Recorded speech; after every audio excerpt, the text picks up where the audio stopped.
Estamos hoy entrando, como comentaba en la mañana, a la 9ª semana de nuestra serie de La Cruz del Rey. 9ª semana de La Cruz del Rey, que es esta serie que llevamos ya bastante tiempo, sobre el Evangelio de Marcos, ¿verdad? Hace ya 9 semanas que venimos estudiando el Evangelio de Marcos en esta serie que está inspirada y que está siguiendo un poco la lógica de este libro, que se llama La Cruz del Rey, que es de Tim Keller, que es un autor muy querido por varios aquí en la iglesia. Y sí recordarán, cuando abrimos esta serie, allá en febrero me tocó a mí abrirla. Yo me encargué de la primera prédica, por lo menos aquí en Miraflores. En La Molina también. Eh, y en esa primera prédica les dije, ¿verdad? Que esta serie iba a tener 2 partes, ¿no? Que iba a ser recontra larga, ven, está siendo recontra larga, y que además iba a tener 2 partes. Que la primera parte iba a tener que ver con la identidad de Jesús. ¿Quién es Jesús? Y cómo quién es Jesús. ¿Qué es lo que la identidad de Jesús me dice sobre quién soy yo, ¿verdad? Y que la segunda parte iba a estar centrada alrededor del propósito de Jesús, el propósito del ministerio de Jesús. Y que un poco esas eran las 2 grandes partes de la serie, ¿no? Ahora, resulta oportuno que a mí me tocó la primera y me está tocando la última parte, la última prédica de la primera parte, ¿no? Porque hoy día estamos un poco que cerrando el tema de la identidad de Jesús y estamos cerrando el tema de la identidad de Jesús en el único lugar donde podríamos cerrarlo, donde comienza todo y termina todo, que es a los pies de la cruz de Jesús. El título de la prédica de hoy es Cargar la cruz.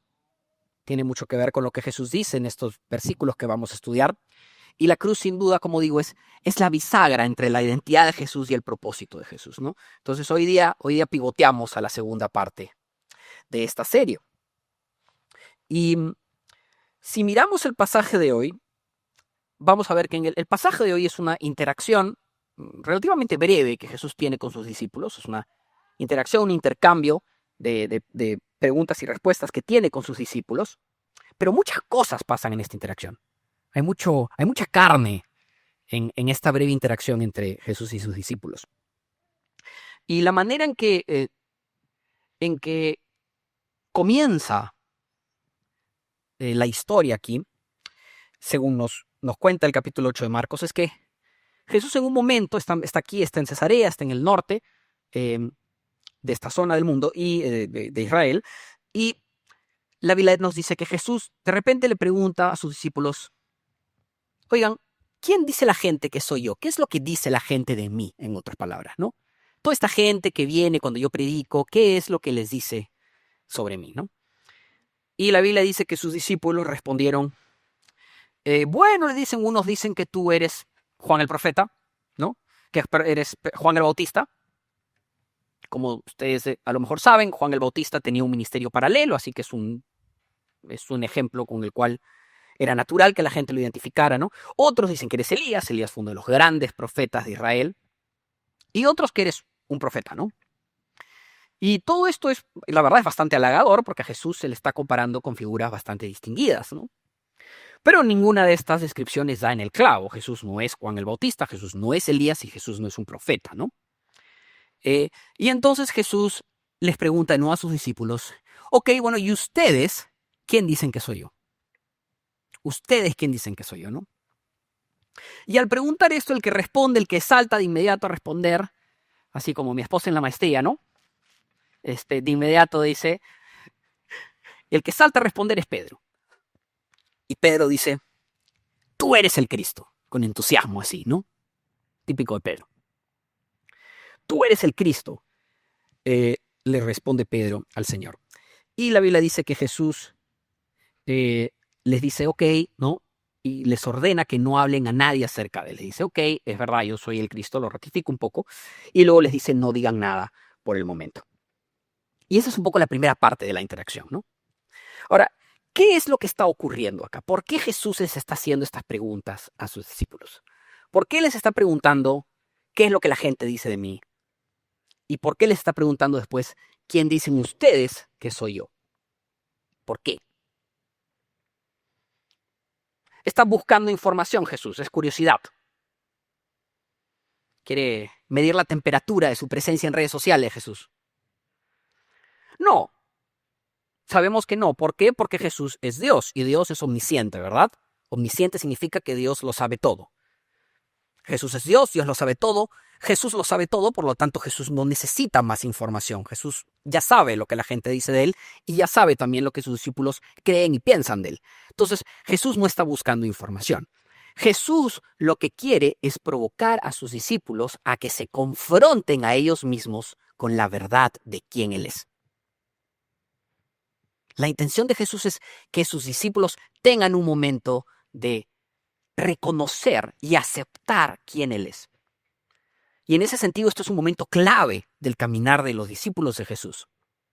Es un momento donde ellos van a tener que decir, ok, tú eres el Mesías. Eso es lo que está buscando Jesús. Y el timing, el momento que Jesús ha elegido para esto es muy intencional. Jesús no se saca esto sí de la billetera porque, en fin, porque bueno, no, haciendo sobremesa. Jesús tiene este momento con los discípulos en un momento específico de su ministerio.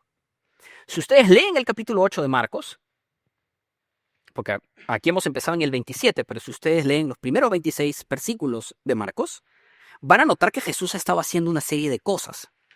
Van a notar, por ejemplo, que Jesús acaba de alimentar a miles de personas milagrosamente con solo un poco de pan y unos cuantos pescados. Y después, siguen leyendo el capítulo 8, poco antes de esta interacción, Jesús, en una aldea llamada Betsaida, ha curado a un hombre ciego también de forma milagrosa. Entonces Jesús les ha estado demostrando a sus discípulos el poder que Él tiene. Que Él tiene el poder de curar enfermedades y que tiene el poder de alimentar a las personas de forma milagrosa. En otras palabras, que es sobrenatural, que no es una persona normal. Entonces los discípulos de Jesús han llegado a un punto de su caminar con Él donde ya no pueden alegar ignorancia. A esta altura Jesús ya les ha demostrado a sus discípulos que Él es extraordinariamente sabio, que tiene un dominio sobrenatural de las Escrituras, que tiene una gran calidad moral y encima les ha demostrado que tiene el poder de hacer milagros. Entonces los discípulos ya no pueden a esta altura decir, bueno, todavía nos estamos conociendo, Jesús. Ya la tienen clara. Y es por eso que Jesús los confronta. Ellos ya tienen evidencia incontrovertible de quién es Jesús. Y quiere que sus discípulos lo reconozcan y lo acepten como el Cristo, como el Mesías. Ahora, cuando Pedro le responde a Jesús finalmente, tú eres el Cristo, Jesús les dice, les ordena, dice la palabra en el versículo 30, que no hablen a nadie acerca de él. Quería tocar brevemente ese punto porque es medio misterioso eso, ¿no? Es medio contraintuitivo para nosotros los creyentes. A nosotros los cristianos nos enseñan que más bien hablemos como loros sobre Jesús, ¿no? A todos lados donde vayas, no importa, mi abuela le da hasta el taxista, ¿no? Mi suegra también. Donde sea que vayas, predica sobre Jesús, dile a las personas que Jesús los ama, que Jesús murió en una cruz por ellos, ¿no? Entonces suena medio raro que Jesús le diga a alguien, no le digan a nadie quién soy. Y hay una serie de razones que los estudiosos de la Biblia argumentan que hay detrás de esta instrucción de Jesús. Las dos que a mí más me convencen o que más sentido me hacen es, bueno, primero que si bien Dios les ha revelado a los discípulos de Jesús quién es Jesús, Jesús todavía no ha sido crucificado, Jesús todavía no ha resucitado, su ministerio en la tierra no se ha consumado y que esa posiblemente es una razón por la que Jesús todavía no quiere que digan que Él es el Mesías, ¿no? El plan, el orden correcto es esperar a que el ministerio de Jesús en la tierra se consume, que Él muera, que Él resucite antes de predicar de Él. Eso es una razón. Y otra razón que a veces se da, que también a mí me parece convincente, es que los discípulos todavía no han recibido el Espíritu Santo en este momento. Si ustedes siguen leyendo los evangelios y luego leen el libro de Hechos, van a ver que luego de que Jesús muere, ¿verdad? Jesús resucita, el Jesús resucitado tiene algunos momentos que comparte con sus discípulos, luego Jesús asciende a los cielos y que un tiempo después, en el llamado Pentecostés, el Espíritu Santo desciende sobre sus discípulos, ¿no? Y sus discípulos son llenos del Espíritu Santo, ¿no? Entonces, como eso no ha ocurrido, lo que algunos estudiosos indican es que los discípulos de Jesús aún no están preparados para predicar el Evangelio, no están espiritualmente preparados, tienen que esperar a que el Espíritu Santo descienda sobre ellos. En fin, son algunas de las razones por las que Jesús les dice esto, que no hablen a nadie acerca de él. Ahora, poniendo esto a un lado, ¿por qué Jesús elige este momento? Una primera razón, como digo, es que ya los los discípulos de Jesús han llegado a un punto donde ya conocen suficiente a Jesús como para ser confrontados con esto. Pero la otra razón la empezamos a ver a partir del versículo 31, cuando dice, luego comenzó a enseñarles. La otra razón es que Jesús quiere enseñarles a sus discípulos sobre cuál es el propósito del Mesías. ¿A qué realmente Él ha venido? ¿Qué es lo que va a pasar a continuación? Para que los discípulos puedan entender cuál es la misión de Jesús, cuál es el propósito del Mesías en la tierra, necesitan primero aceptar que Él es el Mesías. Ya lo saben, pero tienen que aceptarlo. Jesús no puede proceder a esa segunda parte si ellos no entienden y aceptan que Él es quien dice ser. Es esencial que los discípulos reconozcan quién es Jesús y cuál es su ministerio para poder acompañar a Jesús en este propósito que tiene que desarrollar. Y lo que aplicaba para los discípulos, aplica también para nosotros.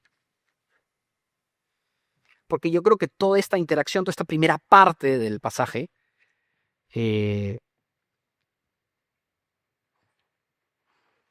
puede iluminarnos a nosotros mismos, darnos un sentido de, ok, ¿y dónde estamos nosotros en nuestro caminar con Jesús, no? ¿Qué es lo que tú dirías si Jesús te pregunta a ti, ¿quién dices tú que yo soy? En otras palabras, ¿has visto ya suficiente? Como dijimos, a esta altura del caminar de los discípulos con Jesús, ellos ya han visto a Jesús hacer milagros, obrar en la vida de las personas, ya han visto, ya han escuchado las enseñanzas de Jesús, ya han tenido ocasión de ver a Jesús como Él es, cómo Él se comporta, cómo Él habla. La pregunta es, ¿y tú ya llegaste a ese punto también? ¿Ya has visto suficiente de Jesús como para que ya llegó el momento de decir, bueno, esto no es normal? Y si es que ya como los discípulos has llegado al momento en tu caminar con el Señor donde te tienes que confrontar con el hecho de que Jesús es real y de que Jesús es el Mesías. Entonces a lo mejor lo que Jesús está buscando con esa pregunta es que pienses en las consecuencias de saber eso. ¿En qué implicancias tiene en tu vida aceptar esta verdad? Como dije, en la primera prédica de esta serie, no sé si se acuerdan, pero en la primera prédica yo les dije que el Evangelio de Marcos es un evangelio que va al grano, ¿se acuerdan? Es bien concreto. Así es, Marcos es bien así, a enseñar en bullet points, como se dice, ¿no? Puras verdades una tras otra. Es más, ¿se acuerdan que vimos los primeros versículos de Marcos y que Marcos, ¿no? A diferencia de Juan, que comienza todo filosófico, ¿no? En el comienzo era el bla, bla, bla, ya no, acá Marcos empieza Evangelio de Jesús, el Mesías, el Hijo de Dios, de golpe, ¿no? ¿Te queda claro? De frente, así comienza Marcos, ¿no? Bueno, esta es una historia sobre Jesús, Jesús era el Mesías y el Hijo de Dios. Arrancamos. Y esas fueron las primeras dos conclusiones, si se acuerdan de esa primera prédica. Jesús es el Mesías y Jesús es el Hijo de Dios. Y toda esta parte sobre la identidad de Jesús cierra igual. Jesús es el Mesías y Jesús es el Hijo de Dios. Esa es la respuesta que Jesús está esperando recibir de sus discípulos. Que ellos entiendan y acepten que Él es el Mesías y es el Hijo de Dios. Y el hecho de que Jesús sea el Mesías y el Hijo de Dios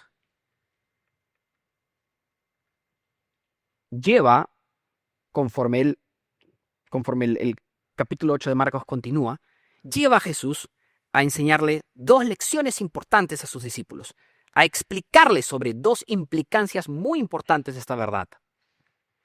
La primera tiene que ver con el mismo Jesús, con el ministerio del mismo Jesús, con cómo se va a desarrollar su ministerio y qué es lo que va a venir a continuación. Y la segunda tiene que ver con sus discípulos. No solo con sus discípulos que están ahí, sino con todos los discípulos que Jesús va a tener a lo largo del tiempo, incluyéndonos nosotros. La primera verdad, la primera implicancia, la empezamos a ver en el versículo 31, cuando Jesús les deja claro a sus discípulos que es necesario que el Mesías sufra muchas cosas y que muera. Si leemos el versículo 31, Jesús dice, Luego comenzó a enseñarles: el Hijo del Hombre tiene que sufrir muchas cosas y ser rechazado por los líderes religiosos, por los jefes de los sacerdotes y por los maestros de la ley. Es necesario que lo maten y que a los 3 días resucite. El Hijo del Hombre, por si no lo saben, esta idea del Hijo del Hombre es una referencia al libro de Daniel. En el libro de Daniel, Daniel fue un profeta que vivió muchos siglos antes de Jesús. El profeta Daniel tuvo una visión sobre Jesús. Y en su visión él describe que él vio a uno similar a un hijo del hombre, es decir, una persona de apariencia humana. Y por eso es que Jesús, cuando habla de sí mismo, algunas veces se refiere al Hijo del Hombre, porque está tratando, recuerden, los discípulos de Jesús conocían las Escrituras, está tratando de conectar con la visión de Daniel, que ellos entiendan, está haciendo referencia, está diciéndoles: yo soy esa persona que Daniel vio en su visión. Entonces él dice: el Hijo del Hombre tiene que sufrir muchas cosas y ser rechazado por los líderes religiosos, por los jefes de los sacerdotes y los maestros de la ley, en otras palabras, todas las personas que tienen poder y autoridad en el mundo judío de la época. Es necesario que lo maten y que a los 3 días resucite. Es necesario que lo maten y que a los 3 días resucite. El Hijo del Hombre tiene que sufrir muchas cosas, ¿no? De nuevo, el Evangelio de Marcos, lo bacán del Evangelio de Marcos, muy concreto, muy al grano. El énfasis es muy intencional aquí. El énfasis que le está dando Jesús es muy intencional. Jesús les está explicando, le está dejando en claro a sus discípulos: estas cosas tienen que ocurrir. Es imprescindible que ocurran. Yo no puedo hacer lo que he venido a hacer sin que estas cosas ocurran. Yo tengo que sufrir, yo tengo que morir y yo tengo que resucitar. Ahora, ¿por qué? No sé si alguna vez alguno de ustedes se ha preguntado: ¿por qué es que Jesús tenía que sufrir? ¿Por qué? A veces, si crecemos en un contexto o con un trasfondo cultural cristiano, quizás no necesariamente se nos ocurre cuestionar esto porque lo tenemos programado desde chiquitos, desde clase de religión, ¿no? O la escuela dominical o lo que fuera, ¿no?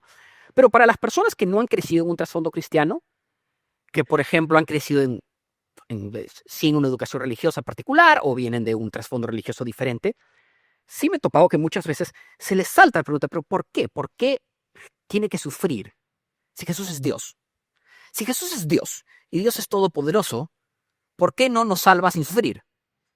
¿Por qué no trona los dedos como Thanos así y nos salva? Si ese es todopoderoso, él puede, ¿no? ¿Por qué no dice Grantico Palman y Zoom y ya? ¿No? Si no se han reído, no se hagan, si saben de qué estoy hablando. ¿Ya? ¿Por qué? Y es una pregunta válida. Es una pregunta válida. Es una pregunta válida porque subyacente a esta pregunta está la realidad de que Jesús no está sufriendo, y esto es importante entenderlo, no está sufriendo por capricho. Jesús no está sufriendo porque le gusta el melodrama, porque le gusta la tensión. Jesús tiene que sufrir. Es necesario, es un requerimiento de su ministerio.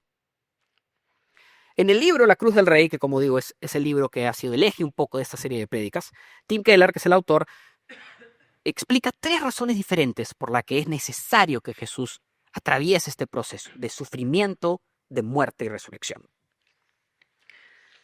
Y él habla de estas 3 necesidades, ¿no? Y primero él dice que hay una necesidad personal. Una necesidad personal no del mismo Jesús. No es que Jesús tenga la necesidad personal de sufrir. La necesidad personal es nuestra. Nosotros como personas necesitamos que Jesús sufra. ¿Por qué? Es un poco complejo y Tim Keller se toma como 3, 4 páginas para explicarlo, y si yo hago eso, Leo me mata. Entonces yo voy a tratar de resumírselo así nomás, ¿no? Concretamente, lo que Tim Keller quiere decir es que nosotros como seres humanos tenemos una necesidad desesperada de amor. Necesitamos que nos amen. Cualquier psicólogo les puede decir esto, ¿no? Tenemos una necesidad de amor, de validación.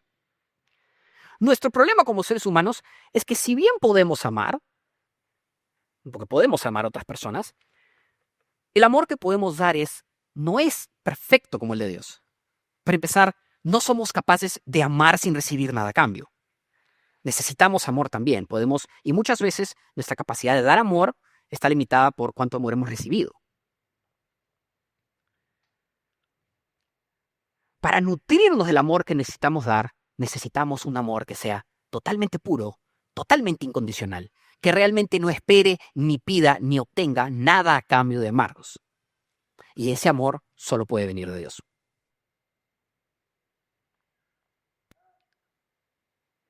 Y el punto de ese amor que Dios tiene por nosotros, esa clase de amor del que habla 1 Corintios 13, que seguramente alguna vez en una boda han escuchado, pues la típica de las bodas es 1 Corintios 13, ¿verdad? ¿No?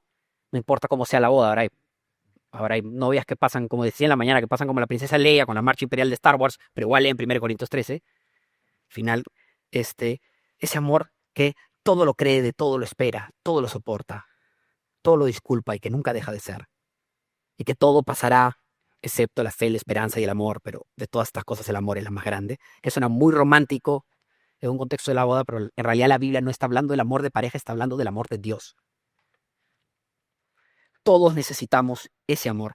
Y el tema con ese amor es que la única manera en que Dios puede evidenciar completamente ese amor, la única manera en que Dios puede mostrarnos ese amor sin dejar lugar a ninguna duda, sin que nadie pueda cuestionarlo, es mediante el sacrificio. Solo con el sacrificio Dios puede probarnos de forma definitiva que Él nos ama de esa manera. Esa es la primera necesidad. La necesidad personal que tenemos de amor. Primera necesidad. Segunda necesidad, segunda razón por la que es necesario que el Mesías sufra muchas cosas y que muera y resucite. La segunda necesidad es una necesidad legal, le ha puesto Tim Keller. No es que yo sea abogado, no soy yo. Una necesidad legal, ¿no? ¿Cómo es esa necesidad legal? Bueno, concretamente, la Biblia nos dice que la justicia de Dios demanda que el pecado tenga consecuencias. El pecado tiene que tener consecuencias. Es una ley de la creación de Dios. Dios no puede negarse a sí mismo. Dios no puede tolerar el pecado. El pecado tiene que tener consecuencias. Y la consecuencia natural del pecado es la muerte.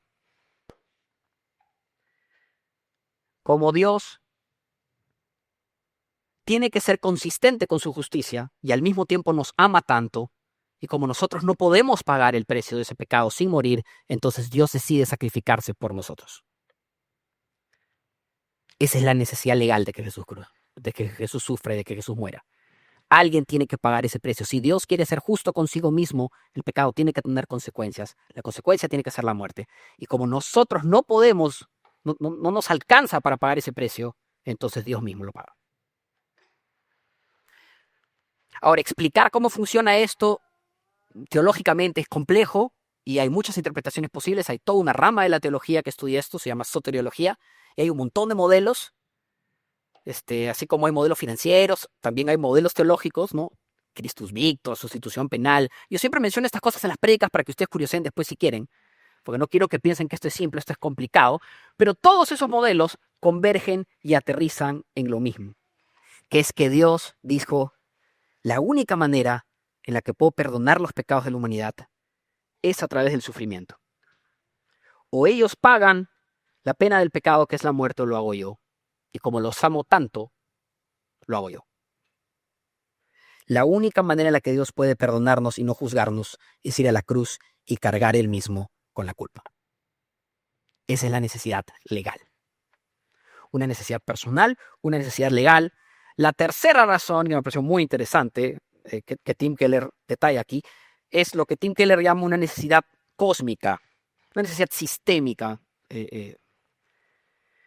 Y el punto de Tim Keller es este. Tim Keller reflexiona sobre las circunstancias que llevan a la muerte de Jesús, ¿no? Y nos dice, ¿cómo ocurre realmente si vemos fríamente, si analizamos de una perspectiva histórica lo que los evangelios dicen sobre la muerte de Jesús? ¿Qué es lo que ocurre? Lo que ocurre es que Jesús es arrestado, ¿verdad? Es arrestado por las autoridades que tienen el poder en el momento. Jesús es acusado falsamente de algo que no ha hecho por parte de gente malintencionada y luego es condenado por la autoridad romana, a pesar de no tener pruebas y a pesar de que la Biblia nos dice que el juez a cargo, Pilatos, tenía muchas dudas, igual decide condenarlo y lo condena por razones políticas porque no se quiere comer problemas con los judíos. ¿Qué es lo que nos dice Tim Keller? Lo que nos dice Tim Keller es que todo esto evidencia lo corrupto del sistema. Se ha montado una farsa. Se ha querido disfrazar el asesinato de Jesús como si fuese una especie de justicia. Se ha montado una farsa de juicio con falsos testigos, y con un juez comprado, corrompido por razones políticas, y se ha condenado supuestamente a morir un hombre como si fuese justo, de forma completamente injusta. Y lo que nos dice Tim Keller es que esto es necesario porque Dios, a través de su sacrificio, está sacando a la luz la incapacidad que el ser humano tiene para administrar justicia bien lejos de él. Lo que la Biblia desnuda con esto es que el ser humano, lejos de Dios, siempre va a tender a un sistema donde la gente que tenga poder va a abusar y va a oprimir a la gente que no tenga poder. Y que la única manera de romper ese ciclo es a través del sacrificio del mismo Dios. Esa es la tercera necesidad. Dios tiene que someterse a las injusticias de nuestro sistema para dejar en evidencia cuán incapaces somos de hacer realmente justicia lejos de Dios. Y que así como la muerte de Jesús deja en evidencia esa imposibilidad de encontrar justicia fuera de Dios, su resurrección es más bien el símbolo de su victoria sobre nuestros sistemas corruptos e injustos. Interesante. Una necesidad personal, una necesidad legal, una necesidad cósmica, como decís. Entonces, ese es el primer mensaje. El que tiene que ver con Jesús. Ya acabo, Rafa, ya acabo. El que tiene que ver con Jesús. Jesús tiene que sufrir, tiene que morir, tiene que resucitar. Esa es la primera parte de la enseñanza que Jesús da. La segunda parte de la enseñanza tiene que ver no con Jesús, sino con los discípulos y con nosotros. La Biblia dice que Jesús dice que si alguien quiere ser su discípulo, tiene que cargar su cruz y seguirlo. Si alguien quiere ser mi discípulo, tiene que cargar su cruz y seguirme. En el versículos 34 en adelante dice que Jesús entonces llamó a la multitud y llamó a sus discípulos y dijo, si alguien quiere ser mi discípulo, que se niegue a sí mismo, tome su cruz y me siga. Porque el que quiera salvar su vida, la perderá. Pero el que pierda su vida por mi causa y por el evangelio, la salvará. ¿De qué le sirve a uno ganar el mundo entero si se pierde la vida? ¿O qué se puede dar a cambio de la vida? Si alguien se avergüenza de mí y de mis palabras en medio de esta generación adúltera y pecadora, también el Hijo del Hombre se avergonzará de él cuando venga en la gloria de su Padre con los santos ángeles. Un montón de cosas dice Jesús acá. Que cargue su cruz y me siga es una frase que yo vengo escuchando desde que soy un niño. Es un típico versículo de iglesia, ¿no? Cargar la cruz y seguir. Yo en parte lo escucho también porque mi apellido Cross y siempre ha sido la vieja broma de que a todas las esposas de los Cross le dicen carga tu cross y síguelo, ¿no?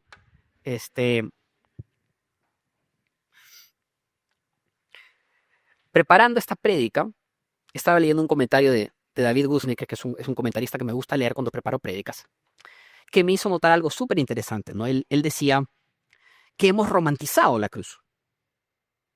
La cruz ha sido romantizada a lo largo de siglos por la iglesia. Y él no lo decía como crítica, no está diciendo que eso está mal, simplemente es una realidad, ¿no? Porque él decía que ahora nosotros asociamos la cruz con algo bueno. La cruz a nosotros nos evoca sentimientos positivos. La cruz nos transmite a nosotros paz, consuelo, amor. Ponemos la cruz en nuestra iglesia, nos colgamos cruces en cadenitas, en aretes, nos tatuamos la cruz. Y porque es algo bueno para nosotros. El cristianismo lo ha convertido en el símbolo último del cristianismo y de toda la esperanza que viene con eso, la cruz, ¿no? Pero la desventaja que eso trae, si así se quiere, dice este comentarista, es que perdemos de vista cómo la gente que caminó con Jesús debe haber visto esta idea de cargar la cruz. Porque la gente que caminó con Jesús, la gente con la que Jesús está hablando, recién se está enterando que el Mesías debe morir. Jesús se los acaba de decir. No tienen idea de que Jesús va a morir crucificado. Jesús no les ha dicho esa parte. Jesús les ha dicho tengo que morir, pero no les ha dicho cómo, ni cuándo, ¿no? Y Jesús de repente le dice, tiene que cargar tu cruz y seguirme. Y para una persona del primer siglo que le hablen de la cruz es que le hablen de algo que causa pavor. Porque todo el mundo sabía en esta época que morir crucificado era el peor castigo que el Imperio Romano te podía dar. El Imperio Romano se reservaba este tipo de ejecución, que era una de las formas más crueles que tenía de ejecutar a alguien, más dolorosas y más públicamente humillantes, la reservaba a la gente que cometía rebelión política contra el Imperio de Roma. Era la manera en que ellos de forma muy pública intimidaban a los demás a no rebelarse contra Roma, era que cada vez que alguien se rebelaba, lo crucificaban. No era una forma de ejecución ordinaria. Entonces, lo que deben haber sentido los judíos cuando Jesús le dice que cargue su cruz y me siga, lo que deben haber sentido los primeros discípulos es pavor. Jesús les está comunicando que esto es difícil y serio. Les está diciendo, seguirme a mí no es fácil y te va a costar y va a traer dolor. Cuando Jesús dice que carguemos su cruz y lo sigamos, luego nos advierte que cualquiera que quiera salvar su vida la perderá. ¿Qué es lo que nos está diciendo con eso? Lo que nos está diciendo es, no solamente es que tienes que cargar mi cruz, sino que si quieres salvarte de otra manera, si quieres tratar de ponerte a cuentas con Dios por otro camino, vas a fracasar. No hay otra manera. No solamente es que debes seguir mi camino, es que es el único camino que hay. Fuera de él, lo único que hay es fracaso, pecado y muerte. Cargar la cruz y seguirlo es el camino de la vida. Y la frase clave aquí, que viene antes de tomar su cruz, es que se niegue a sí mismo. Que se niegue a sí mismo es la frase clave que explica el resto del versículo. Porque lo que nos está diciendo Jesús es que tenemos que abandonar todo sentido de identidad que no esté en Cristo. Los seres humanos somos fábricas de sentidos de identidad. Es simplemente como somos. Somos seres gregarios y construimos vínculos de identidad en función de las diferentes tribus a las que pertenecemos, ¿no? Y se vuelven parte de quién somos. Construimos vínculos de identidad en función del país al que hemos nacido. Nos sentimos peruanos y eso nos da sentido de identidad. O de la ciudad donde hemos nacido o crecido, ¿no? Formamos vínculos de identidad alrededor de la familia a la que pertenecemos, el apellido que tenemos. Formamos vínculos de identidad alrededor de las cosas más increíbles, del colegio al que hemos ido, del equipo de fútbol del que somos hinchas. Incluso cuando decidimos, ok, voy a poner mi identidad en Cristo, voy a ser discípulo de Jesús, incluso en la iglesia creamos cosas de identidad, ¿no? Porque voy a ser cristiano, pero soy cristiano reformado. Y tengo todas las cositas del cristiano reformado, ¿no? Así somos. Y eso no necesariamente es algo malo, es parte inevitable de quién somos, ¿no? Yo les decía en la mañana que mi equipo de fútbol perdió hoy y me dio cólera, está bien, me importa, ¿no? Pero lo que nos está diciendo Jesús es, tu única verdadera identidad, la única identidad a la que te debes aferrar, debe estar en Cristo. Tienes que reimaginarte alrededor de y exclusivamente de Cristo. Eso es cargar la cruz y seguirlo.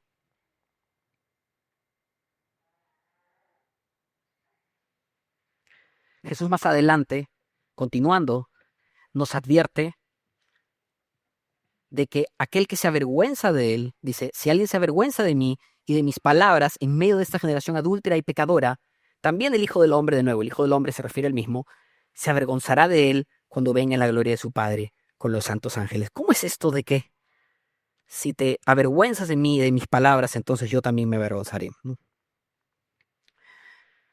Ese es otro versículo que creo que es bastante conocido, ¿no? Yo crecí yendo a la iglesia. Aquí en Lima. Y de chico tenía, creo, una comprensión mucho más limitada de qué significa esto de sentir vergüenza de Cristo, ¿no?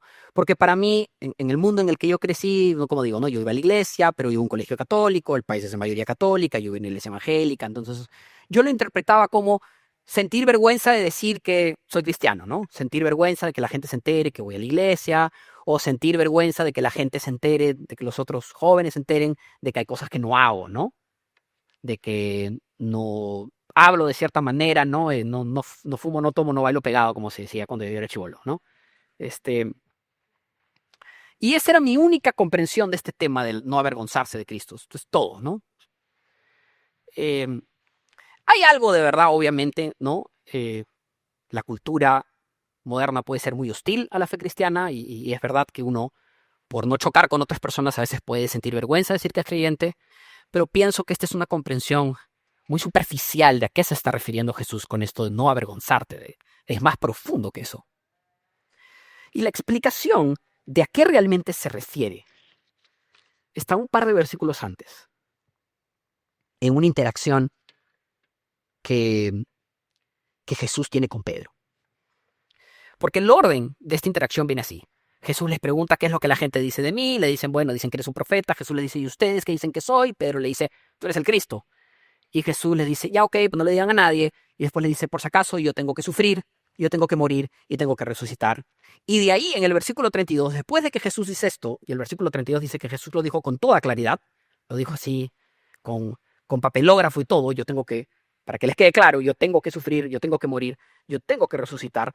La Biblia dice que Pedro lo llevó aparte y comenzó a reprenderlo. Y que Jesús se dio la vuelta, miró a sus discípulos, reprendió a Pedro y le dijo, aléjate de mí, Satanás, tú no piensas en las cosas de Dios, sino en la de los hombres. Y es una escena bien, ¿qué pasó acá? Para empezar, a ver, Pedro acaba de decir que Jesús es el Mesías. Tú eres el Cristo, es lo que ha dicho Pedro.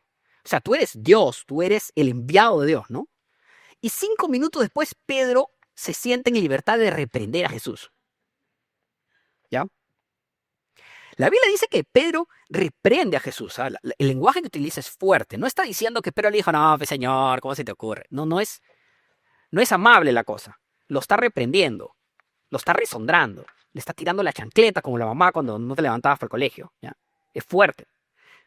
Y Jesús luego lo reprende de vuelta y le habla fuerte. Y esa interacción como que no... a veces es difícil de entender. ¿Qué es lo que está pasando? ¿Qué es lo que está pasando en la cabeza de Pedro, para empezar? ¿Por qué Pedro se desubica tanto para pensar que puede reprender a Jesús? Sobre todo si acabas de reconocer que el tipo es Dios, ¿no? O sea, reprender. ¿Por qué se desubica tanto? ¿Qué lo triguea a Pedro, como se dice ahora? La explicación de eso está en entender el contexto, de que Pedro es un buen muchacho judío. Y como un buen muchacho judío, ha crecido y toda su vida, su cultura, su identidad nacional, étnica judía, le ha dicho que tú eres judío, tú debes estar orgulloso de ser judío, debes estar orgulloso de ser parte del pueblo de Israel, el pueblo escogido por Dios. Y sí, ahorita somos lamentablemente una colonia, estamos siendo oprimidos por parte de un malévolo imperio extranjero que nos ha quitado nuestra libertad y nos obliga a pagar tributo. Pero algún día Dios nos va a enviar un Salvador, un Mesías, y ese Mesías va a venir, va a expulsar a los romanos a patadas, se va a sentar en el trono, va a restaurar la independencia y la libertad de todo el pueblo de Israel, va a barrer a todos nuestros enemigos y todo va a estar bien. Eso es lo que Pedro tiene en la cabeza, es lo que le han enseñado toda su vida. Y de repente Pedro ha conocido a Jesús, ha caminado con Jesús bastante tiempo, ha visto que Jesús es infinitamente sabio, que Jesús sabe las escrituras mejor de lo que un ser humano puede, lo ha visto hacer milagros y ha llegado al tema, este es el tipo, este es el que me han dicho toda la vida que va a venir. Entonces, ¿cuál es la expectativa de Pedro? La expectativa de Pedro es, bueno, de acá nos toca juntar el ejército y sacar patadas a los romanos, ¿no? Ya vamos a marchar a Jerusalén. El tipo debe estar afilando sus espadas. Porque esa es la idea que él tiene. Esa es la idea que la cultura le ha dado de qué significa ser victorioso, tener éxito. Y luego Dios, a través de Jesús, le rompe el plan en 1000 pedazos y le dice algo que se estrella de cara contra todo lo que cree. Le dice, sí, yo soy el Mesías, pero Pedro, no vamos a marchar con un ejército a Jerusalén, a expulsar a los romanos, marchar por la puerta y yo sentarme en el trono, no, más bien vamos a ir y yo voy a sufrir y luego me van a matar. Y eso a Pedro lo descomputa. No puede ser. Ese no puede ser el plan, Señor. El plan no puede ser débil y vulnerable y dejarte atropellar. El plan no puede ser dejar pues, que te empujen a un lado. Ese no puede ser el plan. El plan tiene que ser que reventemos a los otros y ganemos por la fuerza. Pedro tiene vergüenza del plan de Jesús. El plan de Jesús se ve débil, frágil, vulnerable. Esa no es la idea que Pedro tiene de cómo se ve una vida de victoria. Y a nosotros nos pasa lo mismo. Yo pienso que Jesús estaba más preocupado por esto que por el hecho de que me da vergüenza que mi amiguito sepa que voy a la iglesia.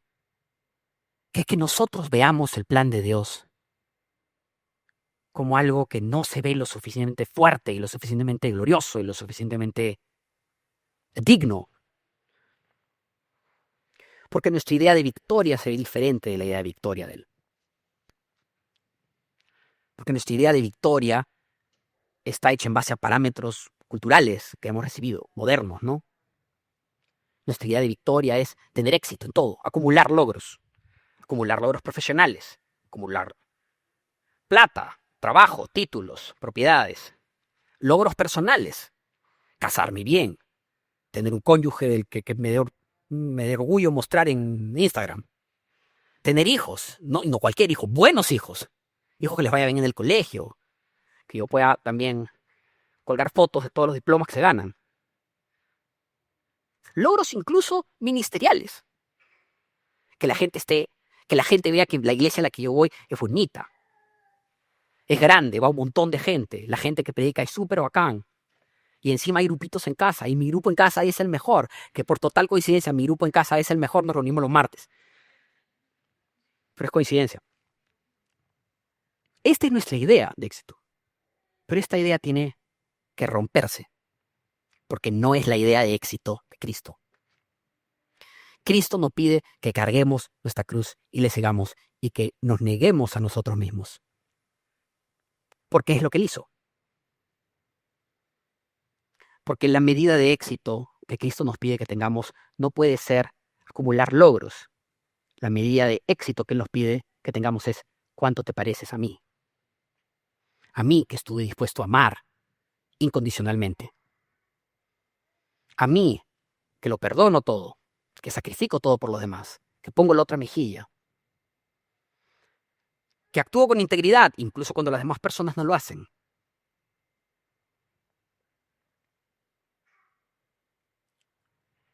Eso es cargar la cruz y seguir al Señor. Eso es negarse a sí mismo. Y eso implica muchas veces aceptar que las cosas en la vida no van a salir como nosotros querramos siempre. Que así como Jesús sufrió, nos puede tocar sufrir. Y que Cristo nos dijo que el camino era estrecho y que tendríamos aflicción. Que quizás no vamos a tener el trabajo que pensamos que nos merecemos o ganar el dinero que sentimos que necesitamos. Y quizás no nos lleguemos a casar o no tengamos la familia que pensamos que íbamos a tener. O quizás nos toque vivir una vida que no sea tan larga como hubiéramos querido o tan saludable como hubiéramos querido. Y que eso puede pasar. Y que si es lo que toca, el plan de Dios es que cargues con cruz, con alegría, con gozo, y actúes como Él.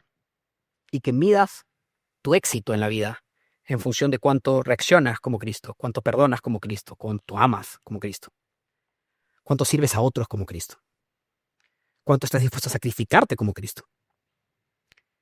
Y a nunca sentir vergüenza ni tomar como debilidad o como derrota el caminar como Cristo caminó. Le decía hace un momento que leí este comentario de que hemos romantizado la cruz, ¿recuerdan? Ya no significa, no nos da terror la cruz como alguien que probablemente en el siglo I vivió lo que era una crucifixión, porque nos evoca cosas positivas, ¿no? La cruz nos recuerda cosas bonitas. Pero ese es el triunfo de Cristo. La razón por la que nos evoca esas cosas es por el triunfo de Cristo en la cruz. Cristo agarró un símbolo de derrota, un símbolo que el diablo había designado para ser un símbolo de su victoria, de la victoria del poder corrompido por el pecado, de la victoria de la muerte sobre la esperanza. Cristo agarró ese símbolo y lo convirtió en un símbolo de victoria, de la victoria de la esperanza y el perdón y la gracia. Ese es el poder que tiene el caminar como Jesús. Hay poder en caminar como Cristo. Y su invitación a nosotros es en compartir y vivir en esa victoria, caminando como el camino. Vamos a orar. Padre, te amo, gracias. en esta mañana. Te doy gracias por la oportunidad de compartir esas cosas que tú has puesto en mi corazón. Te damos gracias, Señor, por el camino estrecho que tú nos invitas a recorrer. Te damos gracias sobre todo por el sacrificio que tú hiciste por nosotros, Señor. Que tú estuviste dispuesto a sufrir y a morir para que nosotros no tengamos dudas de cuánto nos amas. Para que no tengamos que pagar una culpa que no teníamos cómo pagar. Para que a través de tu sacrificio podamos ver cuánto te necesitamos, Señor. Cuán inútil es cualquier esperanza de obtener justicia o de obtener salvación fuera de ti.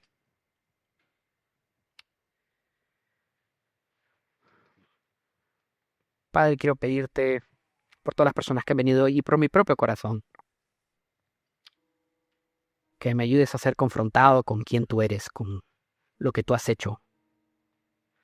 Que me ayudes a confrontarme con el hecho de que yo te he visto obrar, Señor, ya muchas veces, mucho tiempo. Y aún hoy, hasta hoy, a pesar de que te he visto obrar tantas veces y te conozco ya, yo me sigo olvidando de quién eres tú.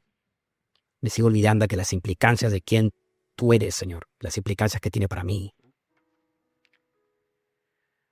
Ayúdame a reconsagrar mi vida, Padre, a no aferrarme a ningún otro tipo de identidad que no sea la de tu discípulo. A no aferrarme a ninguna otra medida de éxito que no sea cargar mi cruz en pos de ti. En el nombre de Jesús. Amén.